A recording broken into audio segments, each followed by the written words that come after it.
Terdapat dua ayat Quran yang berkenaan dengan perintah jilbab. Quran, Surah Al-Ahzab, ayat 53 dan 59. Quran, Surah Al-Ahzab, ayat 53. Apabila kamu meminta sesuatu keperluan kepada istri-istri Nabi, maka mintalah dari balik tabir. Cara yang demikian itu lebih suci bagi hatimu dan hati mereka. Dan tidak boleh kamu menyakiti hati Rasulullah dan tidak boleh menikahi istri-istrinya selama-lamanya setelah Nabi wafat. Sungguh, yang demikian itu sangat besar dosanya di sisi Allah. Quran, Surah Al-Ahzab, ayat 59. Katakanlah kepada istri-istrimu, anak-anak perempuanmu dan istri-istri orang mukmin, hendaklah mereka menutupkan jilbabnya ke seluruh tubuh mereka. Mengapa Nabi Muhammad menyatakan ayat-ayat ini? Untuk mengetahui sebabnya, kita perlu memeriksa latar belakang kejadian turunnya ayat. Hadis Bukhari Sahih, volume 1, buku 4, nomor 148 menjelaskan latar belakang turunnya Quran, Surah Al-Ahzab, ayat 59.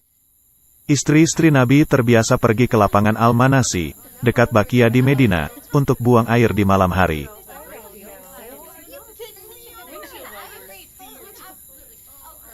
Umar ibn Al-Khattab tidak suka melihat adegan itu. Astagfirullahalazim, sungguh pemandangan yang memuakkan. Dia lalu mengeluhkan hal ini pada Nabi Muhammad. Ya Rasulullah, kerudungin dong istri-istrimu agar tubuh mereka tak tampak saat buang hajat. Tapi Nabi tak menanggapinya. Umar dengan jengkel berpikir. Dia tak menganggap hal ini sebagai masalah penting. Suatu malam, salah seorang istri Nabi, yakni Saudah binti Zama, pergi di malam hari ke Al-Manasi untuk buang air besar. Aku akan ikuti dia. Oh, wah lega. Wahai Saudah, demi Allah, kau gak bisa menyembunyikan diri dari kami. Maka carilah cara agar tubuhmu tak begitu jelas dikenal saat engkau keluar. Ah, Umar, lagi ngapain lo? Kamu ngintip aku, ya? Astagfirullah, ada apa denganmu? Sungguh menjijikkan. Saudah jadi malu sehingga bergegas pergi. Saudah lalu menemui Nabi Muhammad di rumah Aisyah. Ya Rasulullah, aku pergi buang air besar. Tapi lalu Umar menegurku. Katanya aku kurang menutupi tubuhku. Jangan khawatir, Saudah. Wahyu dari Allah barusan datang padaku. Kau telah diberi izin untuk pergi keluar dan melakukan kebutuhanmu. Umar kembali menemui Nabi Muhammad. Ya Rasulullah, ada orang yang baik dan ada pula yang buruk, menjumpaimu. Karenanya, saya anjurkan agar engkau memerintahkan istri-istrimu untuk pakai jilbab. Setelah Umar meminta beberapa kali, akhirnya Nabi Muhammad mengabulkan permintaannya. Ya, baiklah. Ini Allah menurunkan Quran, Surah Al-Ahzab, ayat 59. Wahai Nabi, katakanlah kepada istri-istrimu, anak-anak perempuanmu dan istri-istri orang mukmin. Wow, Allah menurunkan ayat berdasarkan permintaanku. Umar tidak meminta Nabi Muhammad untuk menyatakan perintah jilbab di Quran, Surah Al-Ahzab, ayat 59 karena dia menghormati wanita. Tidak, jauh dari itu. Dia hanyalah merasa jijik melihat tubuh Saudah ketika dia buang air besar. Tapi orang seperti apakah dia itu, sehingga suka mengintip istri sahabatnya saat buang air besar? Hadis berikut dengan jelas menunjukkan sikap Umar yang tak menghormati wanita. Musannaf Ibn Abi Saibah, nomor 6382. Anas melaporkan, Umar melihat salah seorang budak-budak wanita kami mengenakan jilbab dan dia mencambukinya. Umar berkata, jangan meniru penampilan wanita merdeka. Katanya jilbab itu melambangkan rasa hormat pada wanita. Tapi kok Umar malah mencambuki wanita yang memakai jilbab? Ini jelas menunjukkan bahwa Umar itu adalah pembenci wanita. Hadis berikut adalah contoh berikutnya. Hadis Imam Malik Muwatta, buku 30, nomor 14. Seorang muslim menemui Umar ibn Al-Khattab. Wahai Umar, aku butuh nasihatmu. Ada masalah apa? Begini masalahku. Aku memiliki seorang jariah dan aku biasa berhubungan intim dengannya. Istriku tak suka dengan hal itu. Dia lalu menyuruh jariahku itu untuk menyusu darinya. Ketika aku ingin menghampiri jariahku lagi, istriku mengatakan padaku bahwa aku tidak boleh melakukan itu, karena dia telah menyusui jariahku. Dia itu sudah jadi saudara kita sekarang. Engkau tidak boleh menghampirinya lagi. Umar lalu memerintahkan, pukul istrimu dan hampiri lagi jariyahmu. Hubungan persaudaraan lewat menyusui hanya berlaku saat masih bayi. Maka muslim itu melakukan yang diperintahkan Umar padanya. Terima nih, beraninya kau melarang aku menghampiri jariahku. maka dia lalu berhubungan lagi dengan jariyahnya. Umar adalah pria kasar yang tak ragu untuk memperbudak wanita, memukul wanita, mencabuki wanita, mengkhianati wanita, bahkan dia juga menyuruh muslim lainnya untuk berbuat yang sama. Nabi Muhammad juga mendukung sikap kasar Umar terhadap wanita dengan mengatakan, lelaki tak akan diminta keterangan mengapa dia memukul istrinya. Nabi Muhammad dan Umar adalah setali tiga uang. Mereka adalah jenis lelaki yang tak segan menggunakan kekerasan untuk mengontrol wanita di sekitarnya. Perintah jilbab merupakan perwujudan kebencian mereka terhadap kaum wanita. Di bukunya yang berjudul Asbab al-Nuzul Quran, Al-Suyuti menerangkan latar belakang kisah lain dari Quran, Surah Al-Ahzab, ayat 53. Suatu hari, Talha ibn Ubaidillah menemui saudara sepupunya, yakni Aisyah, dan bercakap-cakap dengannya. Nabi Muhammad datang dan dia tak suka dengan apa yang dilihatnya. Jangan pernah datang lagi ke sini dan bercakap-cakap dengan istriku sendirian saja dengannya. Tapi Aisyah kan saudara sepupuku, dan Allah tahu bahwa aku maupun dia tidak melakukan apapun yang terlarang. Tiada yang lebih cemburu daripada Allah, tiada seorang pun yang lebih cemburu daripada aku. Talha meninggalkan rumah Aisyah dengan rasa jengkel. Muhammad melarang kami menikahi saudara sepupu kami, tapi dia sendiri menikahi saudara sepupu kami setelah kami mati. Kalau dia mati, aku pasti akan menikahi Aisyah. Nabi Muhammad kaget saat mengetahui hal itu. Wah, enggak usah ya. Dan tidak boleh kamu menyakiti hati Rasulullah dan tidak boleh pula menikahi istri-istrinya selama-lamanya setelah Nabi wafat. Apabila kamu meminta sesuatu keperluan kepada istri-istri Nabi, maka mintalah dari balik tabir. Nabi itu lebih utama bagi orang-orang mukmin dibandingkan diri mereka sendiri, dan istri-istrinya adalah ibu-ibu mereka. Engkau tidak boleh menikahi ibumu. Sejak itu, istri-istri Nabi harus mengenakan jilbab atau nikab jikalau mereka hendak bertemu pria yang bukan saudara atau suami mereka. Tafsir Quran Tabari dan Ibn Katsir, Surah Al-Ahzab, ayat 59, juga menyampaikan kisah lain tentang turunnya perintah jilbab.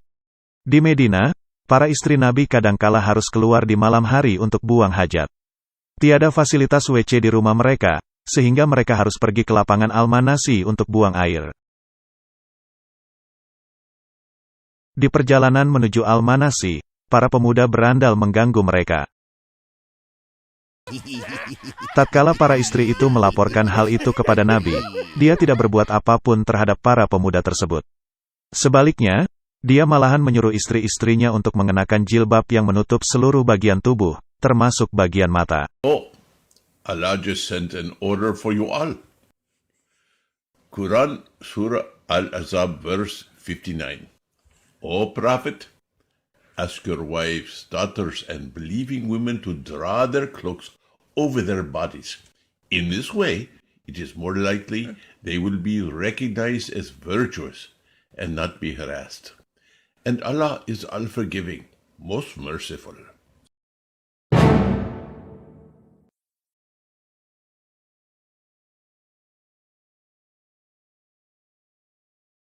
Evaluasi kasus jilbab. Dalam kasus pertama, masalahnya adalah karena tiadanya fasilitas toilet yang bersih bagi masyarakat Muslim. Nabi Muhammad tidak melakukan apapun untuk meningkatkan fasilitas sanitasi bagi mereka. Tujuan jilbab adalah untuk menutupi tubuh para istri saat buang hajat di tempat terbuka. Sebagai solusi dari masalah toilet ini, jilbab berfungsi sebagai kakus portabel yang memungkinkan para istri Nabi buang air besar di lapangan terbuka tanpa menampakkan bagian tubuh mereka kepada Umar. Kakus portable ini sudah tentu tidak diperlukan lagi oleh para wanita zaman sekarang, di mana fasilitas toilet yang bersih telah tersedia. Kasus jilbab berikutnya adalah tentang kecemburuan suami yang tak terkendali terhadap istrinya. Tidak hanya itu, Nabi rupanya adalah orang yang gila kontrol juga. Sementara dia dengan bebas meniduri berbagai wanita di sekitarnya, dia ingin memastikan bahwa semua istrinya yang banyak itu akan menjanda selamanya, setelah dia meninggal. Untuk mencapai hal ini, ia menyatakan Quran, Surah Al-Ahzab, ayat 53. Dan tidak boleh kamu menyakiti hati Rasulullah dan tidak boleh pula menikahi istri-istrinya selamanya setelah Nabi wafat. Sungguh, yang demikian itu sangat besar dosanya di sisi Allah. Sumber permasalahan terdapat pada kerusakan mental Nabi Muhammad, tapi yang dia salahkan malahan istrinya, dan menghukum mereka dengan perintah jilbab yang berfungsi sebagai penjara portabel. Dia bahkan menyuruh istri-istrinya untuk tinggal di rumah saja, berdasarkan Quran, Surah Al-Ahzab, ayat 33. Apakah dengan mengenakan jilbab maka sakit mental sang suami bisa jadi sembuh? Kasus terakhir adalah tentang para pemuda berandalan yang suka melecehkan istri-istri Nabi yang cantik. Nabi memiliki semua kemampuan di Madinah untuk mengendalikan para pemuda ini, untuk memerintahkan mereka untuk berperilaku sopan, tetapi dia tidak melakukannya. Sebaliknya, dia malah menyalahkan istri-istrinya dengan memaksa mereka mengenakan jilbab yang menutupi seluruh tubuh mereka, bahkan termasuk mata. Penutupan semacam itu tentu akan membatasi penglihatan dan mobilitas mereka. Pertanyaan saya adalah, dapatkah tabir atau jilbab melindungi wanita dari pria-pria yang berandalan? Jawabannya dengan tegas, tidak. Sebaliknya, pihak pria seharusnya berhasrat untuk menjaga kesucian wanita. Wanita akan hidup lebih aman jika pria dididik untuk menghormati wanita. Hanya dalam lingkungan seperti inilah, seorang wanita bisa berkembang. Misalnya, lihat Khadijah, istri pertama Nabi Muhammad. Dapatkah Khadijah bekerja secara produktif sebagai bos perusahaan perdagangan dan transportasi di Mekah, jika dia harus menghadapi begitu banyak keterbatasan yang dipaksakan Muhammad pada para wanita di Madinah? Untuk menjalankan bisnisnya, Khadijah harus berhadapan muka dengan berbagai karyawannya, para pengendara unta yang kebanyakan pria di kantornya. Berdasarkan hukum Islam, dia tidak diizinkan untuk berada sendirian dengan mereka. Aturan semacam itu akan sangat membatasi dirinya untuk menjalankan bisnisnya. Di bawah syariah, Khadijah harus meminta izin dari suami atau anggota keluarga pria untuk bisa berkarir. Hal ini menggelikan karena Khadijahlah yang menafkahi Muhammad selama 25 tahun pernikahan mereka. Khadijahlah yang membantu umat Islam selama waktu boikot di Mekah. Dia tak akan mampu melakukan hal ini jika dia harus tinggal di rumah saja, seperti perintah Quran, Surah Al-Ahzab, ayat 33. Usaha Khadijah bisa berkembang dan dia dihormati di Mekah karena masyarakat pagan Quraisy menjunjung tinggi kebebasan dan haknya untuk mengejar apa yang dia inginkan. Muhammad mengabaikan semua ini, dan memutuskan untuk mencabut kebebasan wanita dengan perintah misoginik seperti Quran, Surah Al-Ahzab, ayat 53 dan 59. Karena itulah, jutaan wanita di negara-negara Islam tidak memiliki kebebasan memilih. Mereka dipaksa mengenakan jilbab oleh hukum negara. Para wanita yang enggan mengenakan jilbab bisa menghadapi konsekuensi mematikan. Wajah mereka bisa diiris silet, disiram asam, bisa dibunuh dan dipenjara sampai rezim Islam mampu menegakkan wajib jilbab dan menetapkan pemerintahan mereka. Di masa lalu, Muhammad mengalami gangguan jiwa, sehingga ia menekan wanita. Setelah dia wafat, para pemimpin Muslim mengikuti kegilaan Muhammad ke taraf ekstrim, sampai-sampai membunuh wanita atas nama Islam, seperti yang terjadi pada pembunuhan terhadap Mahsa Amini.